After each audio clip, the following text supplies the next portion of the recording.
My lender says I have to sell my house before I can buy another one. Now what? Moving forward with the Decker team. Moving forward together with the Decker team. We've enjoyed for over 30 years, not only helping people sell and buy and invest in real estate, helping people actually thrive in life, making house home, strengthening, healing, and flourishing relationships, even having more fun. Because if I'm not having fun, Nobody's having fun. Well, and I'm going home. So if you want my help, we got to have some fun. So we have been delighted in being able to help you thrive in life and in business, at home and when you're out and about. Yes.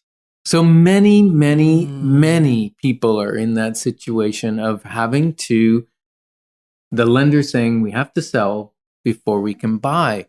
It is far and few between that can say, you know what, my house is paid for. I can go buy a house at my leisure and then maybe I'll keep both. Maybe I'll, not very many people are in that situation. So you might be saying, yeah, that's me. I'm not in that situation and I need to sell before I can buy. So what are we going to do? What we're going to learn in this episode is how to overcome the issue, or what are a few strategies that we can help you with to overcome the issue of needing to sell before we buy, but then being afraid of not being able to find anything in a seller's market. Yeah. And, in the past, when it was a buyer's market, lots of properties up for sale. For a long period of time. Yeah, we would be able to put an offer in conditional on selling a property, right? Now, you got to know this is true. If you have been in the market, though, let's face it, if you haven't bought or sold in 5 years or 10 years or 15 years or even 20 years, some of the languaging and some of the things we're saying, you can't do that today, doesn't even make sense. And so I'm going to apologize right up front if we take for granted that you understand something that you've probably never navigated. You know what? Like, we're talking about a condition for the sale of a house, not being able to accept that. Over 60% of properties now are selling with no conditions, no finance condition, no home inspection, no nothing, no well or septic if it's country. Right. So that's like wild. So what are you going to do if you got to sell before you buy? And then you don't want to just buy something for the sake of buying something. That's ugly. Yeah. And most of the time, people are moving to their next best.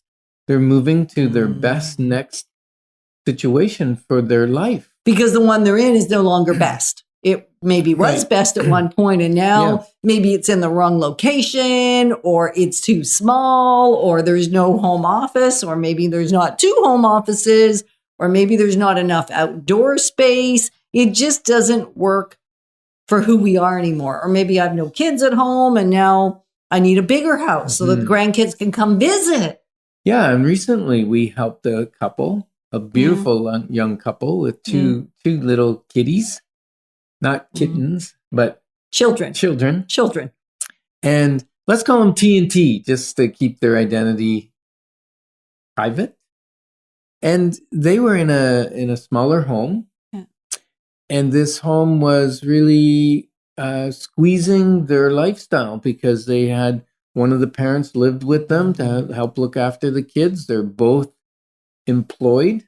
And entrepreneurial. One's a big entrepreneurial. The other helps and also has a full-time job. And, I just want to pause the story for a minute because we've been talking with this amazing couple about maybe selling for about 5 years. It wasn't a new conversation. And so often people say, well, why on earth would you do it in a seller's market? Why would you choose now? Because if you've been talking about it for 5 years, you could have done it 3 years ago, or you could do it sometime in the future. If it wasn't pressing for 5 years, why is it pressing all of a sudden? Well, life changes. life changes, and also equity changes. Mm. You know, there can be a lot of, in a seller's market, prices are rising. There's a lot of equity in your property, which can now be your down payment for your next property. And the other thing that arises is, yeah, they wanted a very specific country property, somewhere that the kids can run in the backyard, play on their bikes on the street, not worry about being run over and all that kind of stuff. Play hockey. Yeah. Yeah. And not have to say car every 13 seconds. Right. Not that first language that the kids learned was the word car. Right. And so the beauty was we were able to find a great property in the country on a couple acres, spread out, big bungalow, needed some renovations, but got a great price. And now we get to sell their property because we bought it, not conditional on the sale, knowing that doing the right things, the right strategy. So let's just pause for a minute and repeat that. The right strategies. It's not one strategy or one size fits all. I mean, even when they tell you a piece of clothing is one size fits all, that's a joke. I mean, I don't look so good in a one size fits all. And you might not feel great in a one size fits all either. So there is no one size fits all strategy. So we have to look at each family, each scenario, and go, what's the right strategy for you, for your family? Yeah. And we know that when we price it right, and price it right doesn't mean price it low, and price it right doesn't mean price it high. Price it right means price it where it needs to be to get the result that you're looking for. The highest result in the current market. It's such a variable, and we're watching the market like hawks. And so for this young couple, we got more than they would ever have dreamed of. And the timing was basically buy the house, make sure the home inspection worked right, because on this one, we actually managed to get a home inspection. Shocker. Then spend a week getting the house ready. Yeah. Then market it for a week, get our offer, which ended up being unconditional, much higher than they expected. Well, even higher than we probably would have anticipated based on what the market was showing us.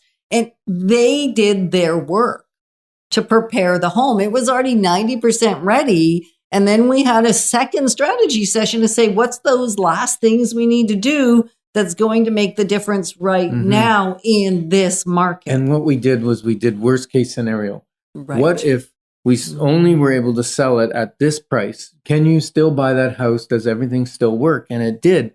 So now it just makes it much easier because, you know, there was $75,000 more than the worst case scenario.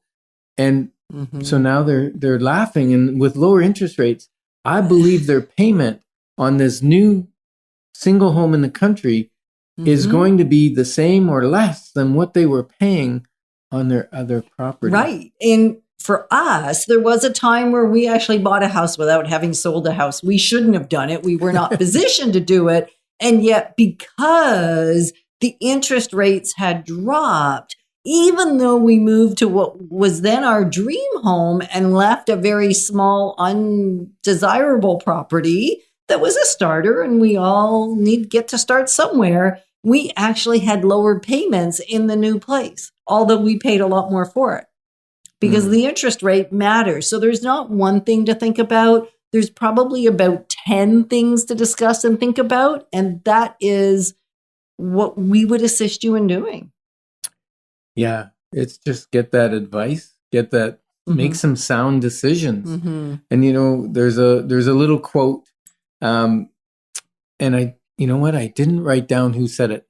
So sorry about that. Whoever was the first. And it is, if you plan for the worst case scenarios, they will not be the worst case. So we're honored to be your advocates in moving forward in life and business. Moving forward with the Decker team. Moving forward.